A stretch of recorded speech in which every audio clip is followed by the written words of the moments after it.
So in the previous lecture, we started with cyber crimes. Okay, either the computer can be used as a tool or as a target, and then we saw some examples of crimes where computer is a tool and the crimes where computer is a target. Okay, so the next topic is what are the reasons for cyber crimes.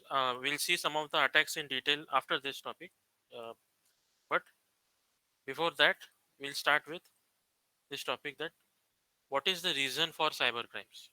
What is the reason for cyber crimes and what is the motive of a cyber criminal?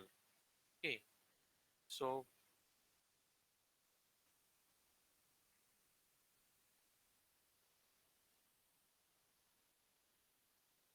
okay, so the reasons for cyber crimes in the sense that reasons in the sense this is what makes computers vulnerable for a cyber crime. You understand vulnerable, right? So what makes it prone to a cyber crime? Okay, so you can say reasons for cyber crime,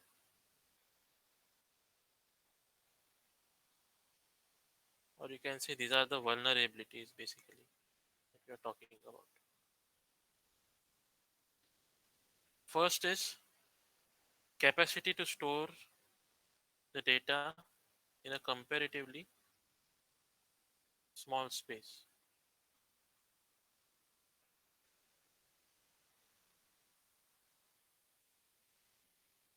So this means that if you want to steal a physical file, let's say, so a file has some weight, it had some papers in it. Okay, so papers, the cardboard, it has some weight, it takes space, a lot of space. On the other hand, you can store GBs of data in a single pen drive or any such small device. So it takes really small space to store the data, and that's why you can steal a lot of data. A lot of data can be stolen easily. Okay? So it is easier to remove such information either through physical or virtual medium. Okay, so whether it is trans even the you know a physical device may not be even needed for that. So because it requires small space, it is easier. So it's like the size of the data in the sense like you can say the data can be compressed. Text as it is takes small amount of space, but even the images can be compressed, and such technologies are in place so that the file size as such, the uh, file size in bytes is also less, the speeds are also more, etc. So it is easy. Capacity to store data in comparatively small space is one of the vulnerabilities or reasons for that facilitates the cybercrime. Second is the ease of access.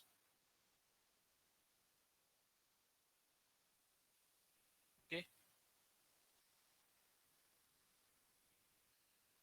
so ease of access in the sense that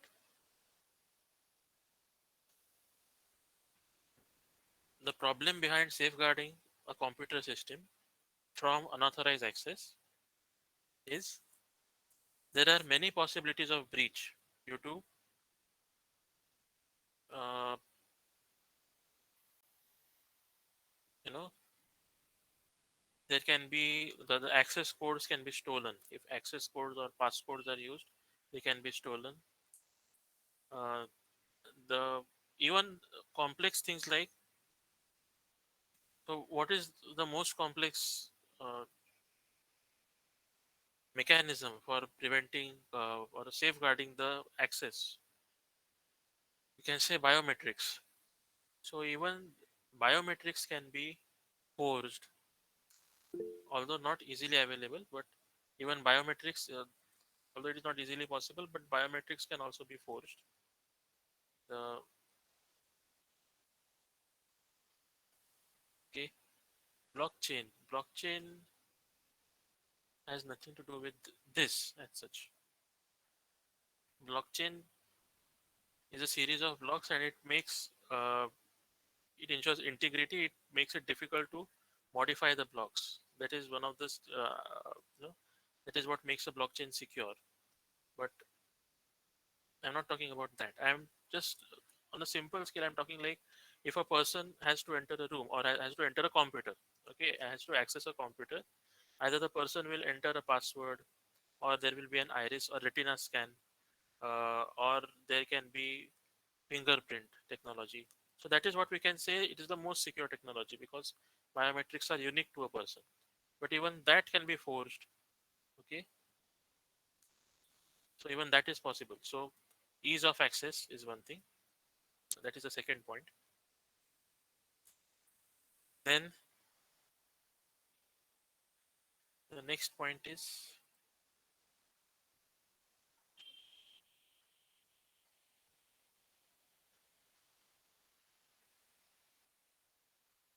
complexity of,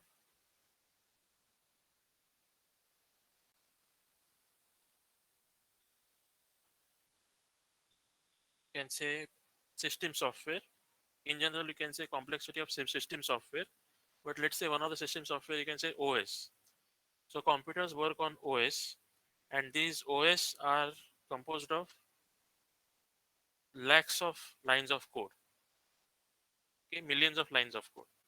So there is some scope for human error, and there is possible that there may be some backdoor hidden in the code. Some lacunae, some backdoor is hidden within the code, and that will facilitate the hacker to gain an entry into the system. So complexity also makes it easier. So complexity in terms of the tester. So tester may find it because there are lakhs of lines of code. Some lacunae, some backdoors, some things may get skipped from the hands of the tester, and those come into the catch of the hackers basically. So complexity of code is one more reason. Then there is negligence. So complexity of OS, or you can say any such system software, okay, that can be a vulnerability. Then there is negligence.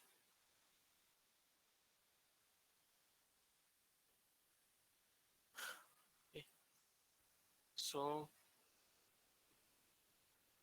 human negligence is also one of the possibilities. So nothing more to explain in this. Okay. There may be some negligence of there may be some malicious behavior that could have been that would have come under scrutiny if the person in charge of guarding the computer or whatever was not negligent.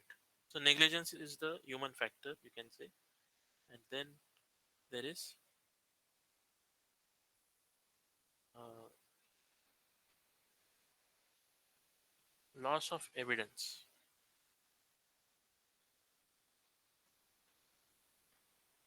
Loss of evidence of crime. Okay. So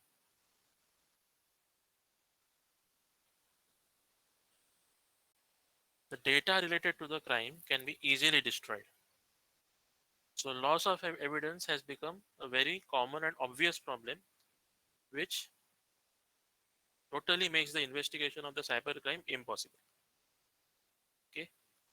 So these are the five reasons or vulnerabilities that make the cybercrimes possible. Okay.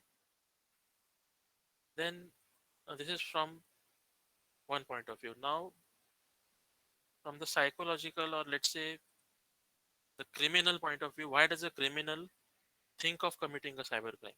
What is the motivation, or what is the motive behind performing a cybercrime? Okay. Motive behind a cybercrime.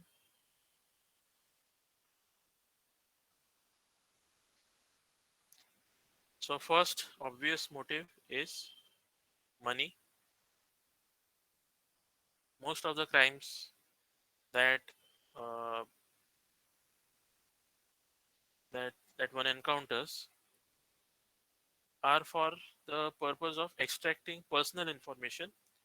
That could also include credit card information, and that can be used to loot the money, basically rob, steal money.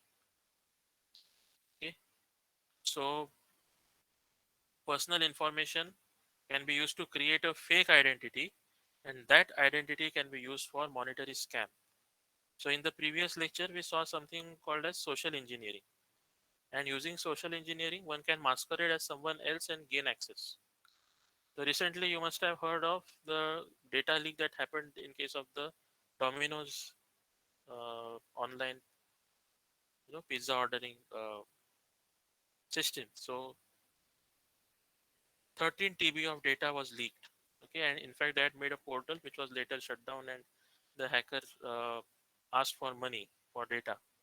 Basically, how many of you are aware of this? It just happened a week ago or 15 days ago. Yes, Air India also. Yes, and I think few other uh, such leaks that happened recently. So that data, now what is the risk in that? Because a person, so whoever the hacker is, has the person's name, address, phone number, credit card details. Maybe credit card details were also leaked, I think. So it is easier to masquerade now. Okay. So if someone else, so let's say someone says that I'm calling from a bank, or yes, let's say bank, and that person says that I know your name, I know your address, I know your, let's say, something else like Aadhaar details. Okay, then you as a person will think, okay, this person knows everything. This must be genuinely from the bank or some institute. Let's say insurance person or bank, whatever. So you will, ag- so it can be very useful in social engineering. So you will believe that person basically, whoever is there, and then if there is credit card information involved, then it is a straight away, uh, straight away theft. Otherwise, all these things, right? So people, so the motive is money. One of the motives is money. First motive is money. Okay. Second motive is, you can say, blackmailing. Second motive is blackmailing.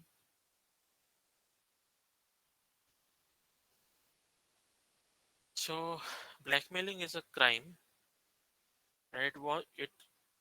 So what is blackmailing? You basically give threats to somebody to reveal some true or false information, okay, about a person. Okay, so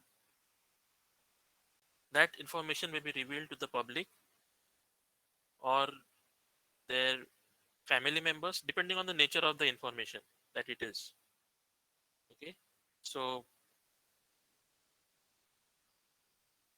the hacker will threaten the person that threaten the victim. The hacker will threaten the victim that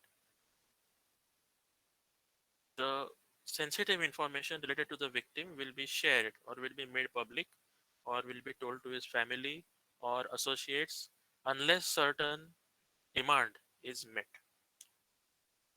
That demand can be monetary, or that demand can be in some of in terms of some other information. Okay, so, what is a better word for it?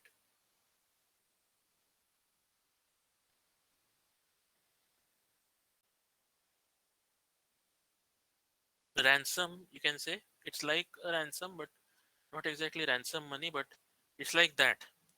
Okay, so that is blackmailing, and hackers can use computer skills, their skills, to get substantial personal information of a particular person and threaten the individual for money. So that is also a risk of when such information like name and address, and you realize like what amount of stalking threat have these persons been exposed to, whoever data has been leaked. So blackmailing is also an issue if the data is leaked. So another information is another motivation is blackmailing. Okay, so a hacker can perform a cyber crime for blackmailing. Blackmailing itself is a crime, but it also is a motive, you can say. Okay. Then third is political agenda.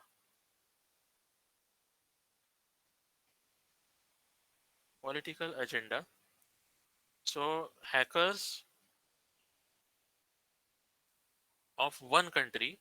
So let's say two countries are at war. You can say, and hackers or whoever the technological, uh, you know, whoever they are, hackers or experts, we can say, working under the aid of one government, will attack the economy, corporate or public sector of the opposite government, opposite country's government.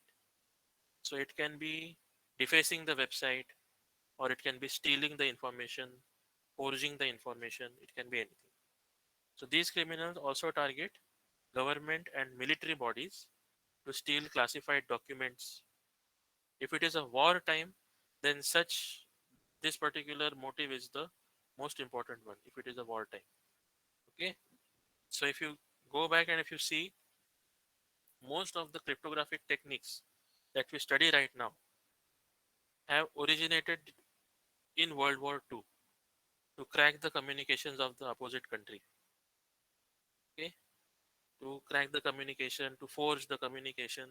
Most of the cryptography was discovered at that time, and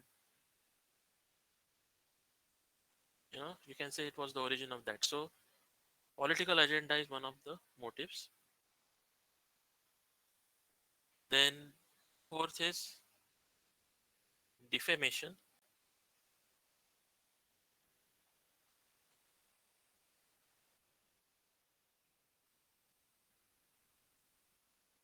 Defamation is also a motive.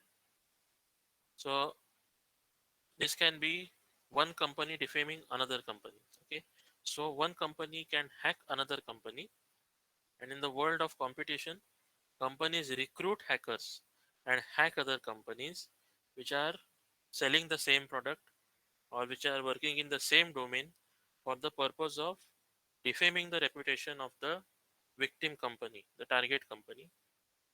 Okay, so this is one of the suspicions. Okay, that the hackers are recruited by the opposite company. And what happens in this case is such crimes are not even reported. Defamation crimes are not even reported because the company will fear. So in this case, in case of Domino's or Air India that you said just now, the data was leaked publicly. But many a times what happens is, now publicly means, okay, public already came to know that it is, they will already fear that their data is not safe in the hands of that company. But what I'm trying to say is, let's say the company internally realizes that there is something wrong with our data, or something wrong, something, someone is attacking us, we are being hacked. Okay, but it is not public yet, so they will not themselves go out and call the police, or you know they'll not do anything which will cause negative publicity for the company, basically. So defamation cases also go unreported or underreported because of uh, public image, you can say, or safety. So all right, so that is defamation. Then, and of course, defamation can be on a personal level as well, defaming a particular person. That can also be the case. But fifth point, fifth motive is testing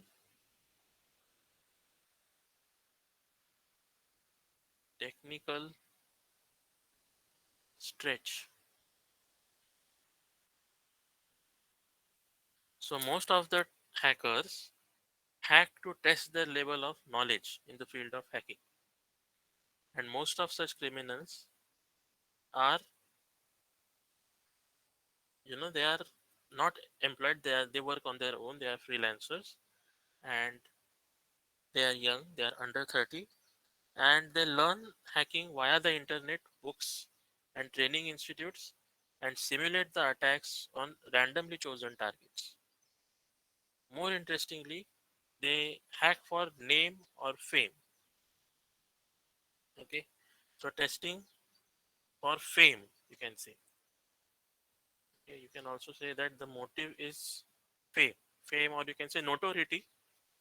If it is done for the wrong reasons, then it is notoriety, you can say. But if it is done for right reasons, then it is fame.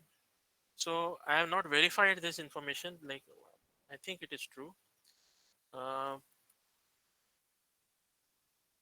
One of the girls, I think her name was Aditi or something, and she had pointed out a bug in Facebook.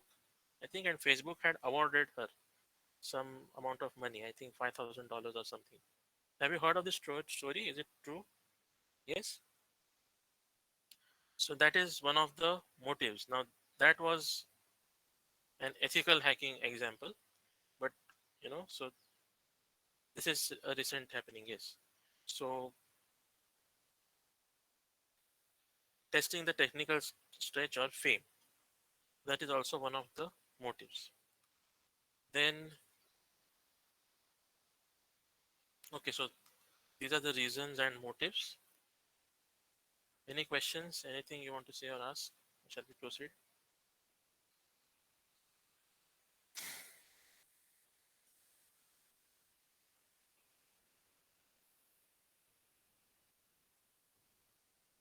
Okay. So the next thing is, let's see some of the cyber crimes in a bit detail. Okay. Last time we just mentioned some of the names of cyber crimes. Let's see some of them in a little bit detail. Okay.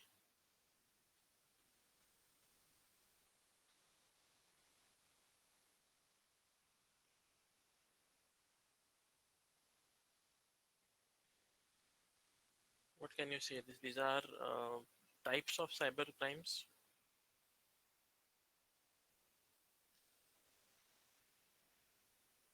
Types of cyber crimes.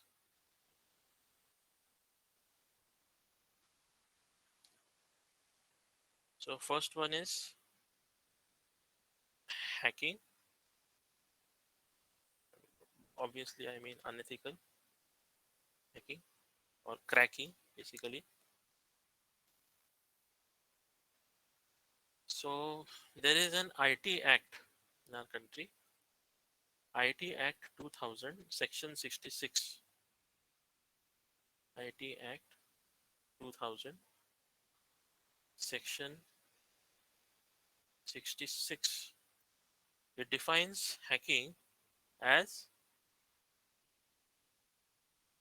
whoever with the intent. I'll share this. I'll Okay, you can also search it online. Section 66 has this definition that whoever with the intent to cause,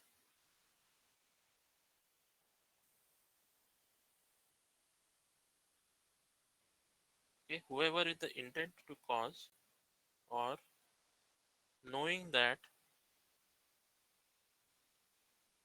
he is likely to cause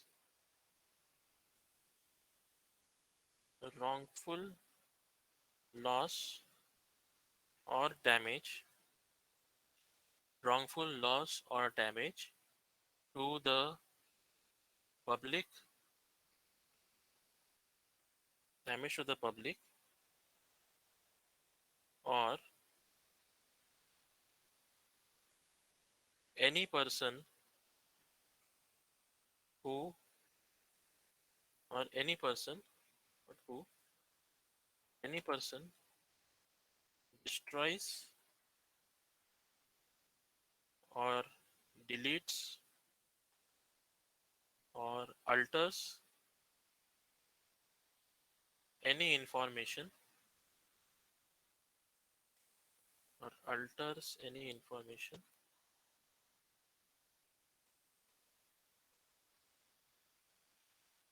residing in a residing in a computer resource, or is for this, destroys or deletes or alters, or this or is in continuation with this, you can say, or diminishes its value, diminishes its value or utility, okay, or affects it injuriously by any means, commits hacking. Okay, so this is the definition, legal definition of it. Whoever with the intent to cause or knowing that he is likely to cause wrongful loss or damage to the public. I'll just underline the important part. Wrongful loss or damage to the public, or any person destroys or deletes or alters any information residing a computer resource, or diminishes its value or utility, okay, or affects it injuriously by any mean, by any means, commits hacking. So punishment for hacking under this section, section 66, is imprisonment for 3 years. Okay, 3 years imprisonment, or 2 lakhs, up to 2 lakhs of, up to 2 lakhs of fine, or both.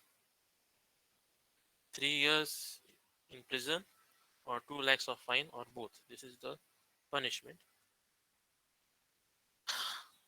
In simple words, if you say, an unethical hacker or a cracker is a person who breaks in or trespasses a computer system. Okay, so what are the different types of hackers we had seen before, right? White hat, gray hat, and black hat. Okay, and some of the hacking may not even be due to any malicious reason as such. Okay, as we saw in the previous section, previous topic, that the motive, one of the motives can be just to test the technical power, just for fun, just for gaining fame. Okay, but in that, while doing this, while testing your technological knowledge, or while gaining fame, if any of this happens and if the company complains that this person has caused any of this, then under this act you can be punished. Okay, so it's like, you have heard about trespassing. Even ethical hacking is punishable in India? No, because ethical hackers are recruited by the company. They are recruited there. It's like consulting firm. Okay, so uh, they are there is an agreement. There is an on paper deal with the person that we are allowing access to this person for whatever amount of time, and whatever is accessible to that person. It will be a very detailed contract, and everything will be there on paper. So then they will not be punished. So have you heard of trespassing? So it's like trespassing, entering private property. Yes, correct. So this is like cyber trespassing. You can call hacking as cyber trespassing. Okay? When I say hacking, hacking is normally used in negative connotation only.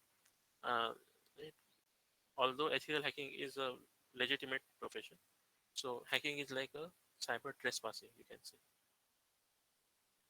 Then security related types of first type is hacking. Second is security related crimes.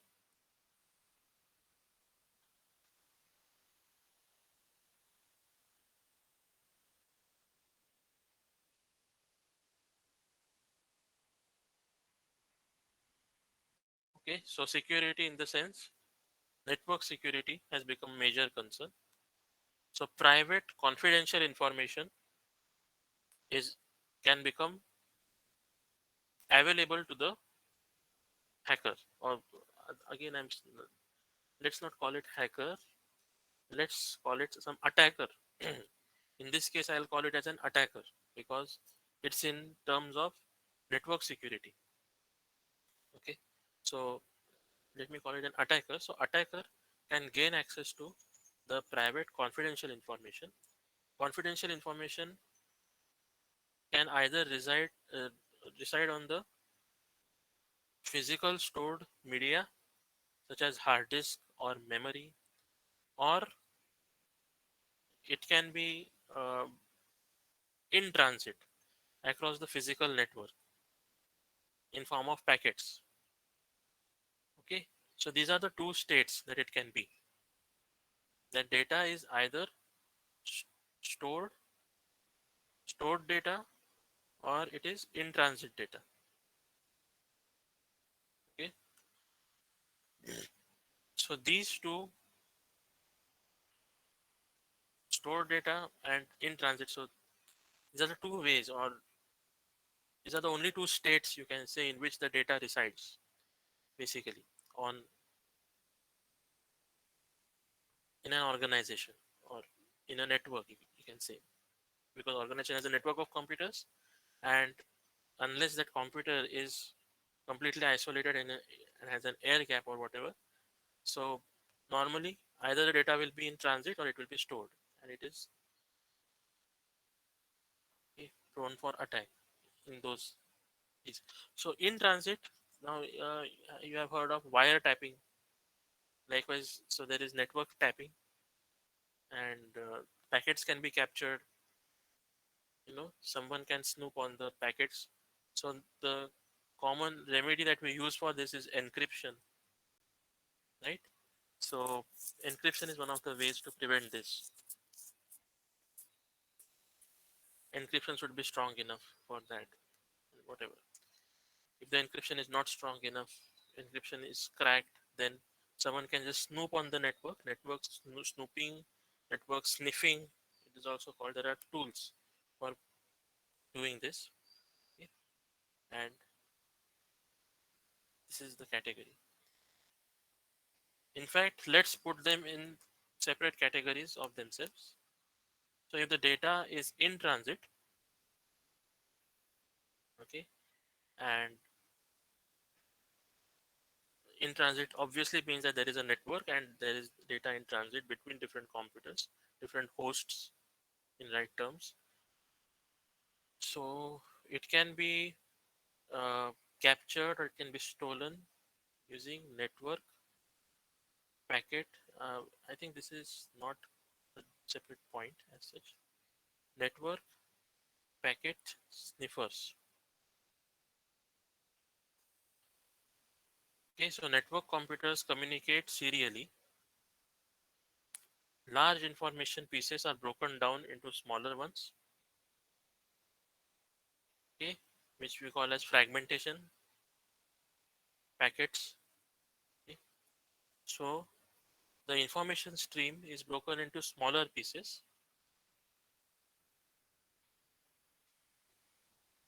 Okay, so computers communicate serially,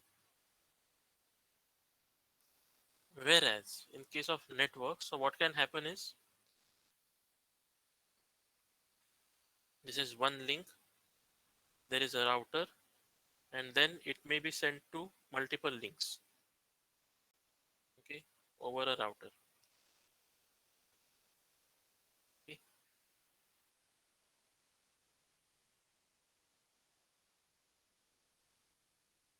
and so router has multiple inputs and outputs. This is not a right diagram, but okay. So you get the point. So computers communicate serially. The packets, the network packets are there. Network packets are, they travel through the network in parallel. Network packets travel in parallel. Basically, it is one of the strategies that you can use. Okay, so each router has some packet size, fragment size, and accordingly, the entire chunk of data that you have, data plus the header plus the tail or whatever, the entire encapsulated data is broken into chunks, and then the header of the next protocol is added to it, and then it is transferred over the router. So these smaller pieces, if they are not encrypted, they can be processed and understood by any application that can pick them off the network and process them. Okay, so a network protocol specifies how packets are identified and labeled. Then, for example, TCP/IP, the third party can easily interpret the network packets and develop a packet sniffer because it's not a proprietary protocol.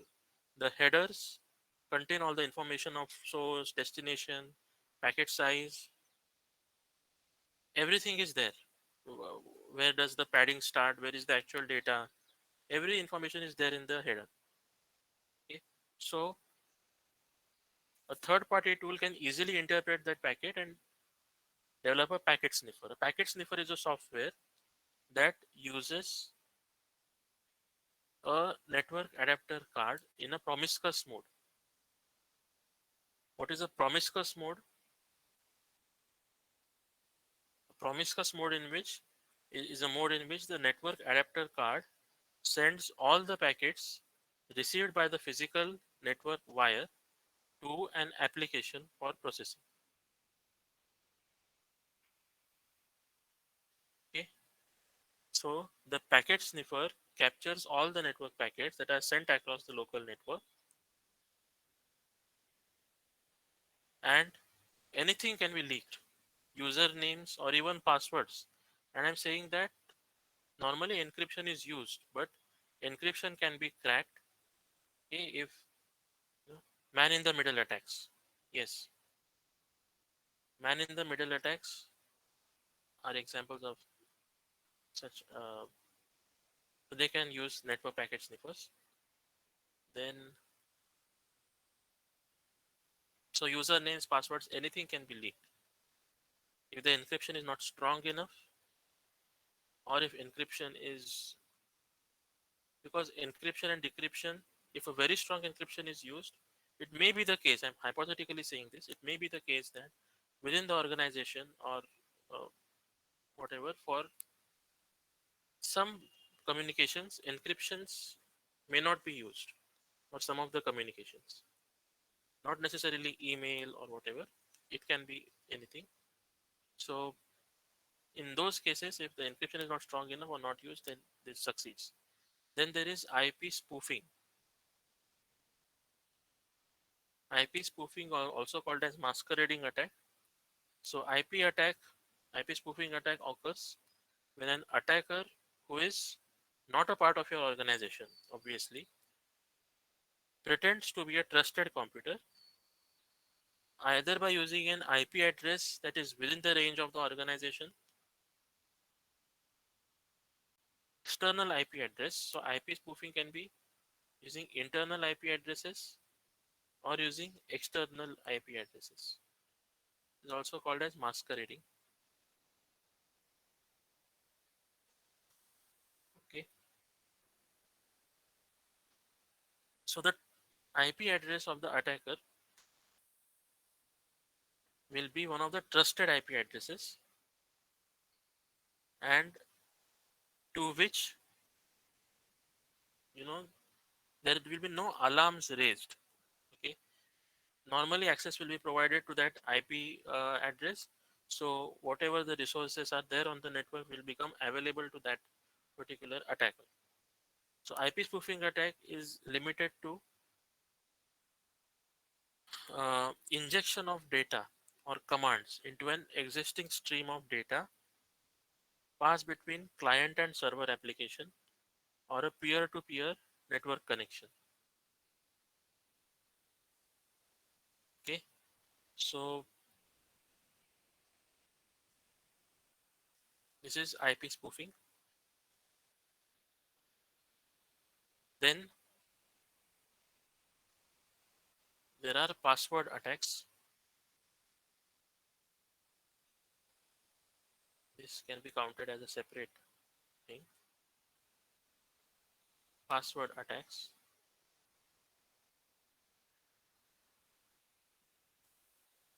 Password attacks nowadays, now brute force is some of them. I'll see earlier.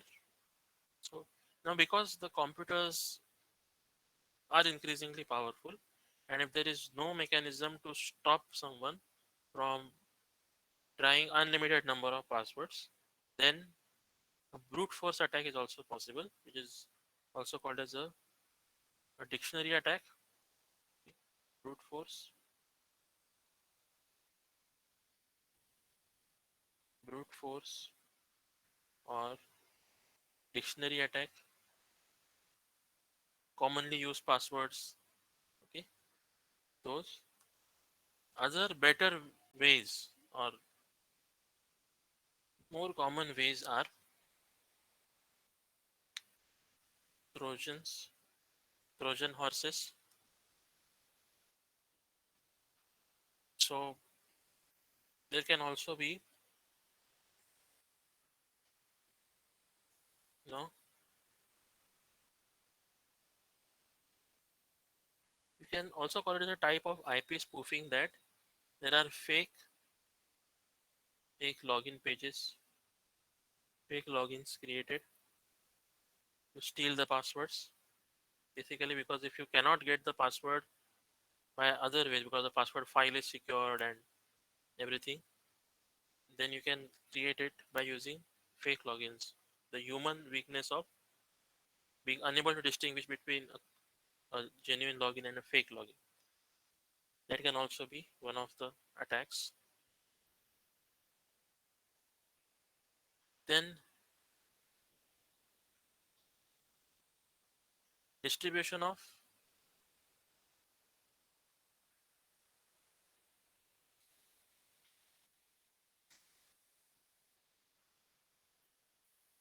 you can say, let's just call it fraud on the internet. Internet frauds.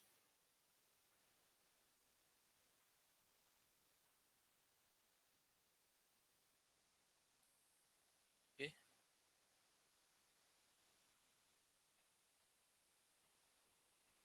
So phishing mails, or no, not other phishing mails. You can say there are fake companies that come up. Okay, and those companies market their products on the internet in a very legitimate way. They do that, and once the people invest in them, in their products, and the money is collected in an online mode, whatever, then they just vanish. So internet frauds, okay, you can also call them as scams or frauds. So some of them, some examples are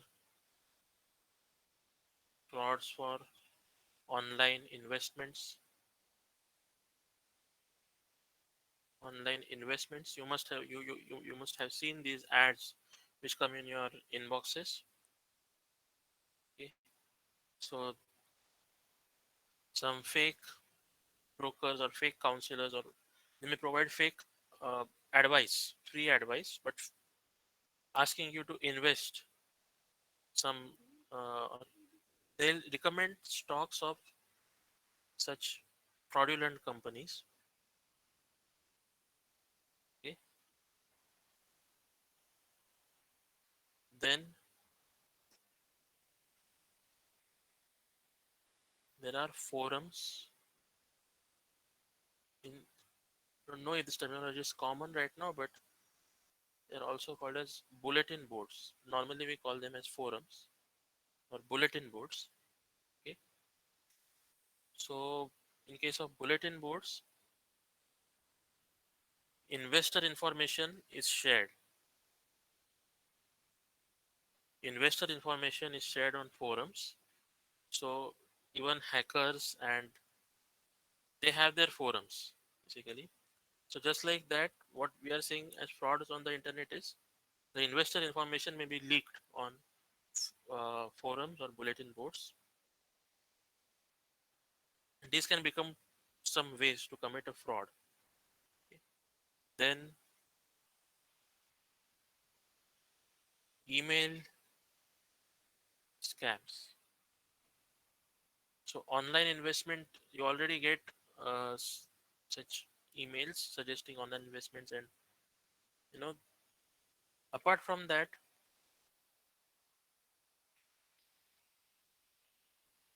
bogus investment schemes are created, false information can be spread, you know, false advertisements. These things can happen over email. But this problem is normally solved because of nowadays, like if most of you use Gmail, so they have their own spam filtering and this, and of course, a person themselves must be aware. And once you mark it as a spam, so the inbuilt algorithm of Google as well as your diligence mostly prevents this scams and spam. Then there is credit card fraud.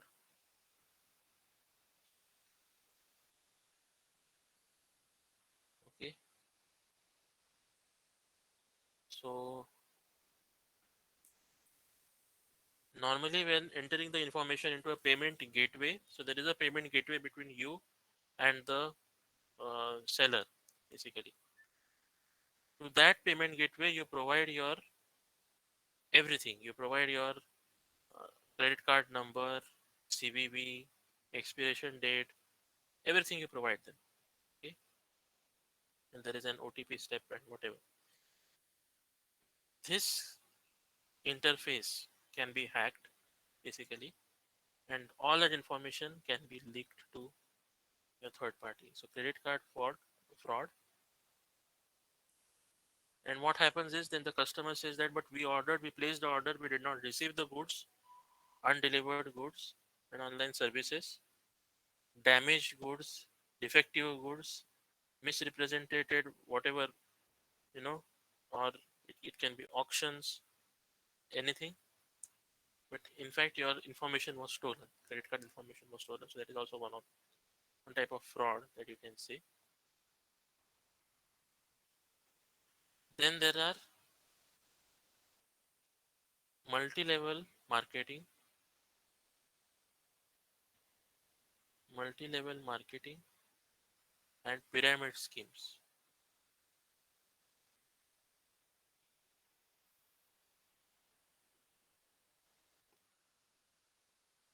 Okay,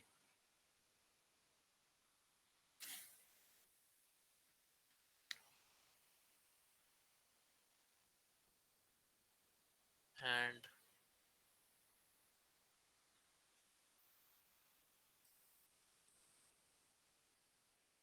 keyloggers, phishing. Yes, phishing. That is what is called as email phishing. Okay, so email phishing. Then keyloggers.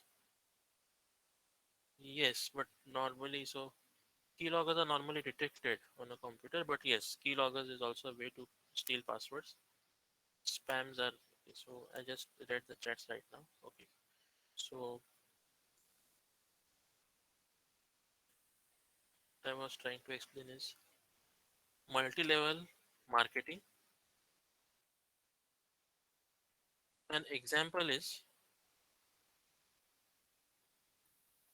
let's say some show is going on, entertainment show or whatever is going on, and within that show there is an advertisement for some product.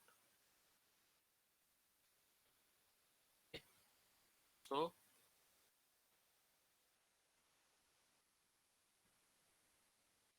again, the fraud is in terms of,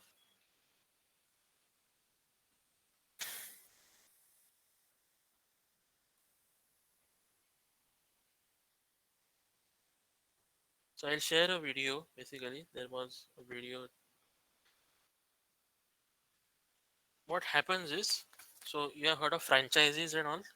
So a company is created, a products are created by that company, and they recruit many franchisees or many such things, many such people or firms or whatever, and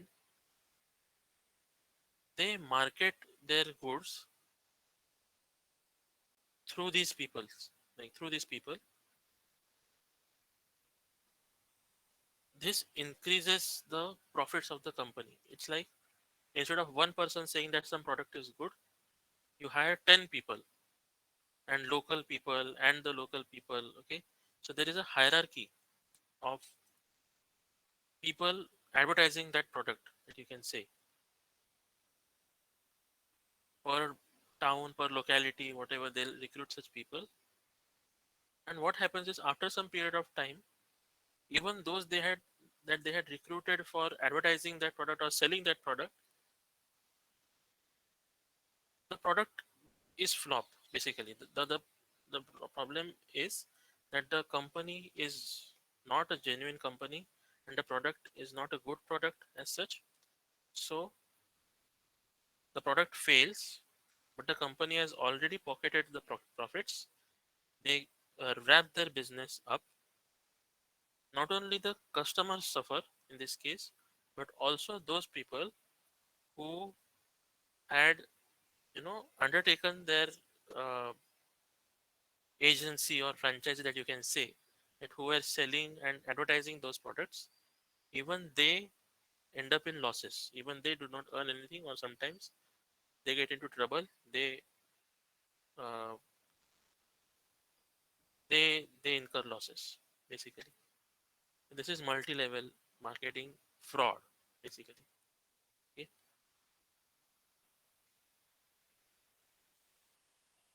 Then there is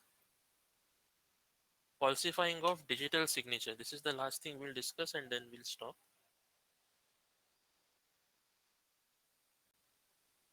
These are also part of internet fraud only.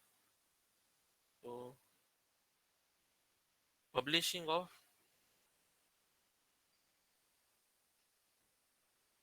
publishing of false digital signature. Publishing of false digital signature. So again, there is an act.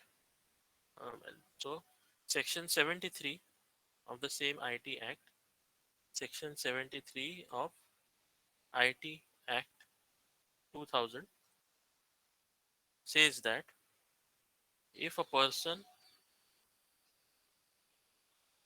okay, I'll just say it orally instead of writing it.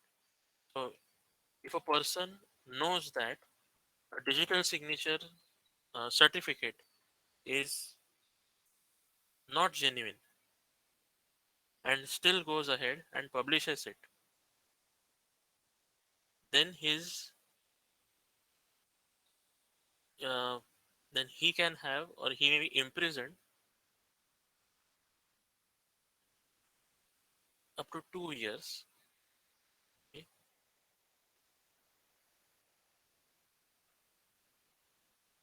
Imprisonment to 2 years, and fine of 1 lakh rupees, or both. Because because certificates, you know I'll discuss about this topic in the next lecture. What do you exactly mean by this digital signature and digital certificates? Okay, there. For example, you must have seen VeriSign. One of the companies is VeriSign, okay, which provides you digital certificates, and uh, they have the digital signature. So if the digital signature is the way by which your browser authenticates a particular seller or a particular entity on the internet. Okay? SSH, not SSH exactly. SSL, HTTPS. So secure socket layer protocol is there, but okay, we'll discuss that topic in the next lecture. In short, maybe I'll show a video or something. So like, how does digital